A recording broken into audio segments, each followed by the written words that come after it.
So who is Pierre Poilievre? You've probably heard the name. Today, we're going to break down what he's all about. And to really get his vision for Canada, you first have to understand the one core mission that really drives everything he does. And here it is, right here. This single sentence is absolutely key. Seriously, pretty much every policy, every argument, every speech he gives, it all flows back to this one ambitious goal. You can think of it as the lens he uses to look at literally everything. Okay, so before we jump into the policies and the grand plans, we've got to take a step back and understand the man behind the mission. Because, his worldview didn't just come out of nowhere. It's really shaped by a pretty unconventional upbringing. Yeah, he definitely wasn't born with a silver spoon. We're talking about an early life shaped by adoption, growing up around working-class families, and this is a big one, watching his own family get hammered by economic forces completely outside their control. So for him, financial struggle isn't some abstract concept. It's deeply personal. And that right there is the key. That personal history is the fuel for his entire political engine. He talks a lot about restoring what he calls the promise of Canada. That core belief that if you work hard, you should be able to get ahead and build a good life. He's arguing that for a lot of people, that promise feels broken. So, what's gone wrong? According to Poilievre, the frustration and anger a lot of working people feel, well, it's not random. He believes it's a direct result of a system that has been deliberately, and I mean deliberately, tilted against them. And here's his big claim. The problem isn't capitalism itself. He argues it's something he calls socialism for the very rich. The idea is that big government, which is supposed to help the little guy, actually ends up doing the opposite. Things like complex regulations or printing new money, he says they end up helping the wealthy and well-connected the most. And this chart, this really brings his point to life. So GDP per capita is basically the country's economic pie divided by every person. When that line goes flat, like you see for Canada here, that means the pie isn't growing for the average person.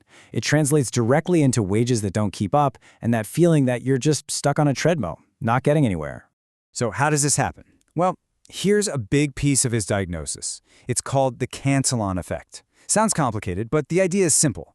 When a government creates a bunch of new money, it doesn't just appear in everyone's bank account. It gets injected at the top into the financial system. The big banks and corporations get it first when it's still valuable. By the time it trickles down to regular people as wages, inflation has already kicked in, and that money buys less. They get the benefit, you get the bill. And for him, the most obvious sign that the system is broken is the housing crisis. Just look at that number, 450,000. That's how many new homes some experts say Canada needs to build every single year until 2035 just to get back to being affordable. And right now, the country's building about 240,000. That massive gap is a huge focus for him. So what's the holdup? Why aren't we building these homes? He says it's not because we don't have the land or the workers. Nope. He points the finger squarely at what he calls government gatekeepers.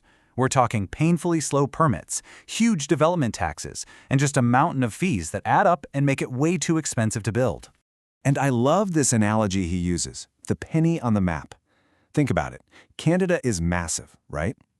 He says the amount of land we actually use for housing is like a single penny on a giant map of the country.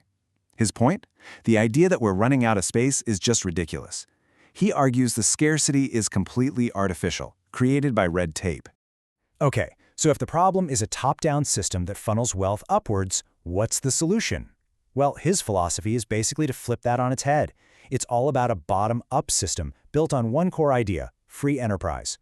Now, his thinking here goes deep, drawing a lot from the economist Adam Smith.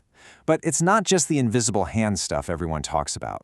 He often brings up the other side of Smith's work, which is all about what Smith called fellow feeling, our natural sense of community and caring for each other. The idea is that a free market based on self-interest can and should work alongside basic human decency and virtue. And this really sums up his entire ideology: disperse power. Instead of having it all concentrated in government, the goal is to push it down, out into the hands of individuals, families, and their local communities, giving people as much freedom and control over their own lives as humanly possible. So, okay, that's the philosophy. But what's the actual plan? How does that translate into action? Well, it's pretty straightforward. If the problem is a system blocked by government gatekeepers, the prescription is simple: get rid of the gatekeepers. And you'll hear him use this kind of language all the time. Words like unlock and clear the way. The central belief here is that Canadians are already innovative and hardworking. The prosperity is there, waiting. It's just trapped behind a wall of bureaucracy and bad policy. Let's look at energy, for example. This table says it all. You look at the countries with the biggest oil reserves in the world: Venezuela, Saudi Arabia, Iran, Iraq, and then there's Canada. He makes the case that Canada is the only stable, reliable, democratic partner on that list. For him, this isn't just about money. It's a massive strategic advantage that he believes is being left on the table. So when you boil it all down, the prescription is this three-point plan. Unleash home building by getting rid of the red tape. Unlock those energy resources for wealth and strategic power. And cut taxes on work and investment to actually reward people for their effort. It's all about removing barriers in these three key areas, with the belief that it'll kickstart growth from the ground up. All right, so let's zoom out. Because this whole vision, this whole approach, it brings up some really big questions. And these aren't just questions for Canada. They're questions that pretty much every Western country is grappling with right now as we look at a very uncertain future. For one, the world is a pretty unpredictable place right now, and old alliances are being tested. He argues that Canada can't just count on others to have its back anymore. A big part of his vision is building up the military and having Canada stand on its own 2 feet, being more self-reliant and assertive. But then there is the elephant in the room, the massive disruption that's going to challenge every economic model out there: artificial intelligence. And this isn't some sci-fi future we're talking about, it's happening right now. As AI and automation get better and better, what happens to all the people whose jobs start to disappear? So what's his take? His guiding principle on AI is pretty clear. Technology has to be a tool to empower people, not replace them. He sees a future where AI makes everything, from healthcare to groceries, way cheaper. But here's the catch. He argues that those savings, that new wealth, has to actually reach ordinary people. The big risk he sees is that governments will just tax and spend those gains away, so you never actually feel the benefit.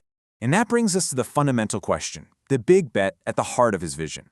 It's a massive vote of confidence in free markets to adapt and lift everyone up. But as technology completely rewrites the rules of work, is that enough? Or is a much stronger social safety net going to be essential? That's not just his question to answer. It's the debate that's going to shape all of our futures.